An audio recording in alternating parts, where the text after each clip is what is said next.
Bismillahirrahmanirrahim and Assalamu alaikum. We are working to make our Sun series more interesting, interactive and easy to understand for our students, and this video will be a valuable resource not only for students but for teachers and parents as well, and will help you to understand the concepts more easily. I am your teacher Aisha, and I welcome you all in your English lesson. And as you know, the book which we are doing is the English book for grade 4. Let's see the competencies: oral communication skills, listening and speaking, reading and critical thinking skills, vocabulary and grammar, and writing skills. But with respect to this book, the competency breakup includes oral communication skills, listening and speaking, reading and critical thinking skills, aspects of language, and writing skills. So here we are with Unit 2, and with Unit 2 we have 13 SLOs, and the name of the unit is Aim High to the Sky. This is a poem, and you are supposed to listen to the poem very carefully. Aim high to the sky in all that you do, because you just never know what it takes to be you. Be strong and be brave, but at the same time be kind, and always be sure that you're using your mind. Now, it's time to answer some questions. The first question is, why should we aim high to the sky? Why does the poet want us to be strong and brave? How can we get advantage by showing kindness to others? The poet wants you to use your mind. Why? Now here it's an open-ended question, and you are supposed to give your opinion that why he wants to use your mind. Because there are so many things around us, and we use our mind to get the logic behind everything. And the last question is, what is the central idea of the poem Aim High to the Sky? The next thing of this chapter includes transitional devices. This is a new thing. Let's see what transitional devices are. Transitional devices are used to link words, phrases, or sentences to make the writing flow better and connect one idea to the next. When we want to connect two ideas, we use some specific words, and those words are considered as transitional devices. To make it more clear, let's read a passage. Read the given paragraph and notice the use of transitional devices. My father is a forester and takes care of forests. He always carries his box of tools with him. He manages the extraction of materials, keep track of yields, and marks trees for harvests. Here and is used as an transitional device because it has connected some ideas. Let's move forward. In addition to this, he also monitors the ecological impact of harvesting timber.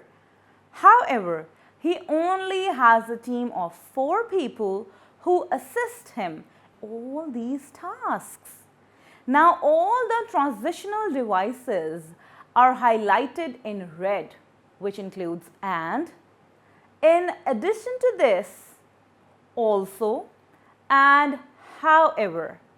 Now, these words are used to create the connection between ideas. In oral communication, we are going to look at some silent letters and how we are going to introduce self to others. Phonics practice, silent letters. So, as the name indicates, what does silent means? Means no sound.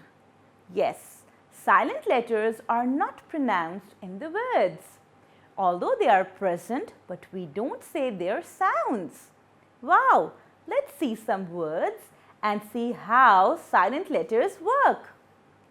Read the given words with silent letters. The first letter is G, and let's see where it is silent. The first word is foreign, sign, design, and assign. In all these 4 words, G is silent. As you know, the sound of G is either J or G.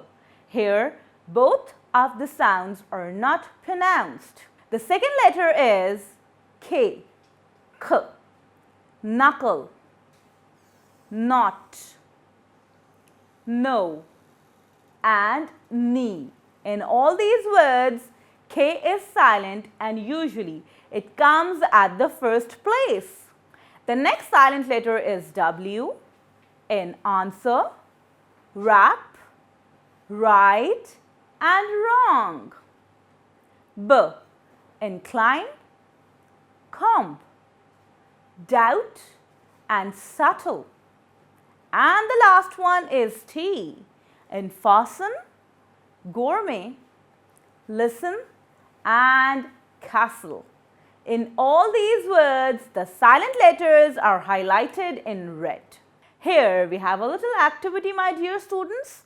Write 3 words for each silent letter given in the boxes. You are going to think about some words and let's see where these letters are silent. Here is a dialogue going on between teacher and Usman. You are supposed to listen to the dialogue very carefully. In aspects of language, we are going to look at some word meanings, rhyming words, expressions, collective nouns, kinds of adjectives, and capitalization. Here, let's see some word meanings. Aim. Aim means a purpose. Strong, having power. Brave, willing to do things that are difficult. Kind, caring about others. The next thing is rhyming words. And we have done rhyming words a lot many times. And can you recall what are rhyming words? Yes, those words that end on same sound.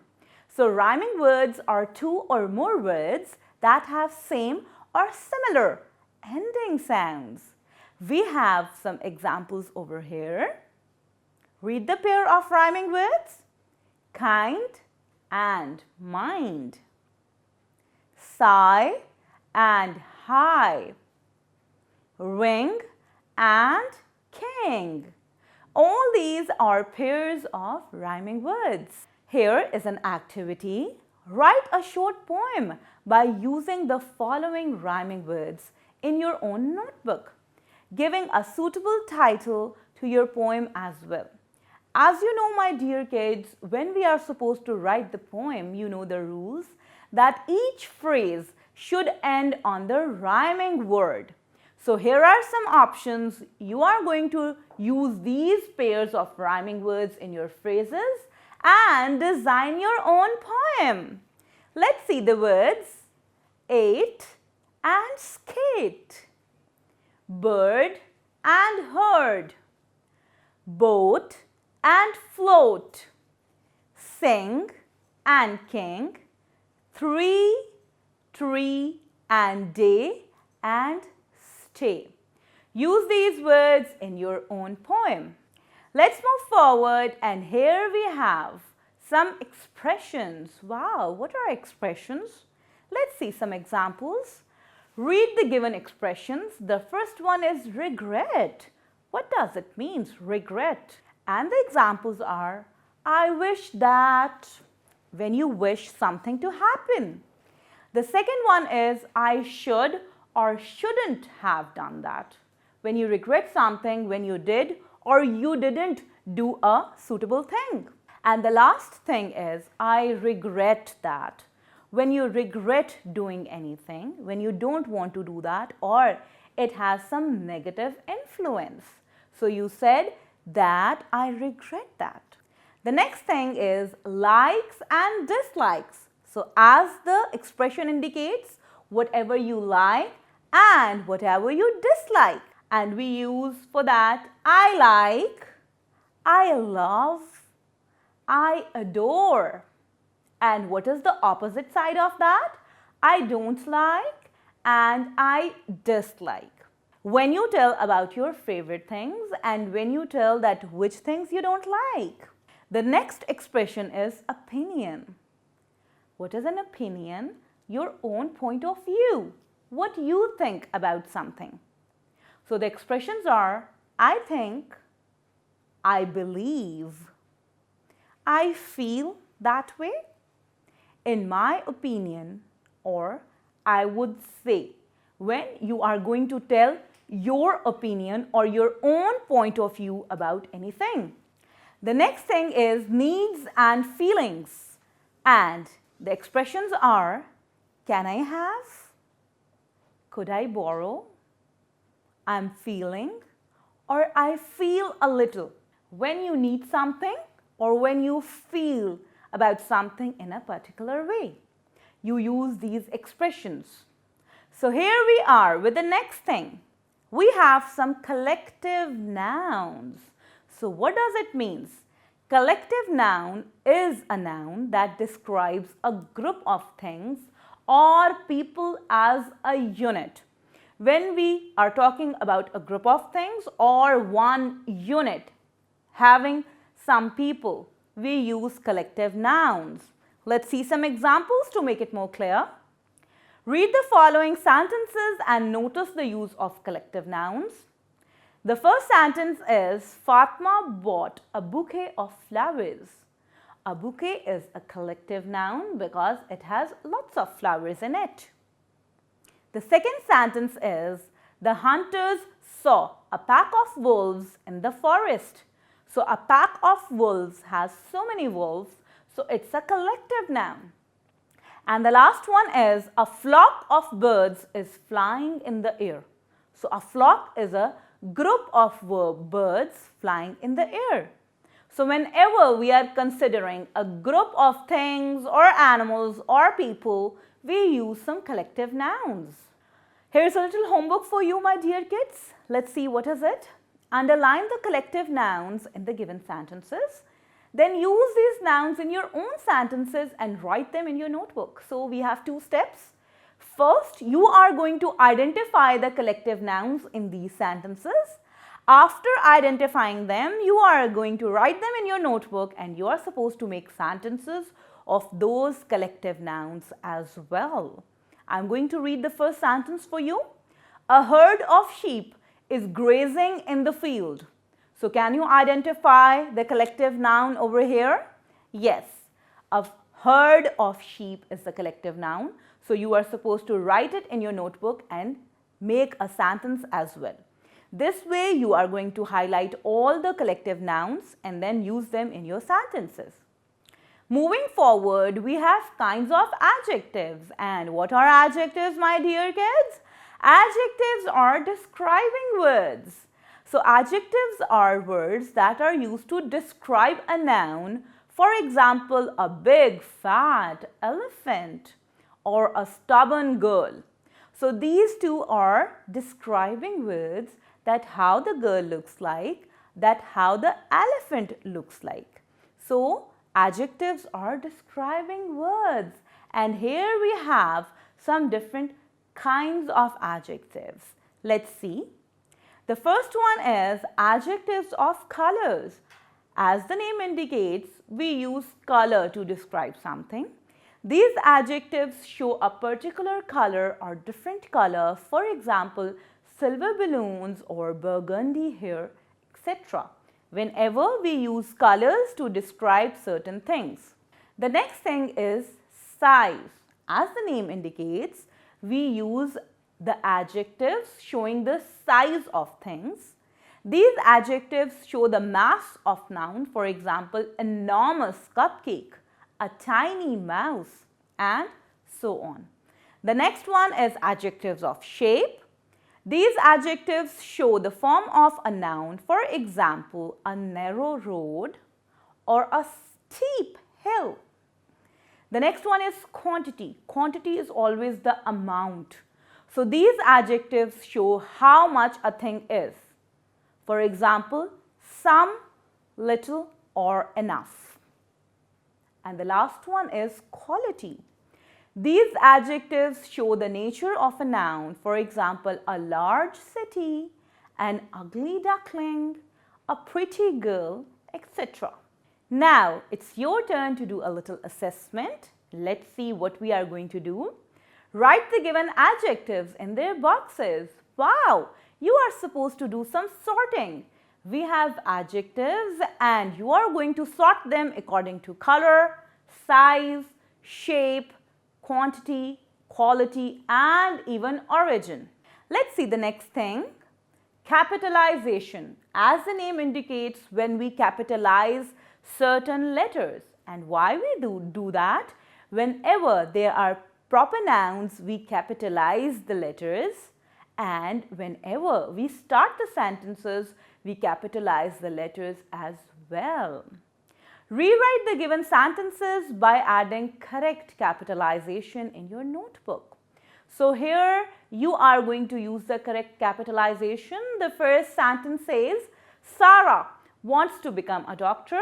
So here, Sarah, and the S of Sarah will be capitalized, and you are going to rewrite the sentences in your notebook. The other sentences are going to be done in the same way. Just capitalize the first letter of the sentences and don't forget to capitalize the first letter of proper nouns like names as well. In writing, we are going to look at some conjunction and transitional devices. So what we are going to do in guided writing?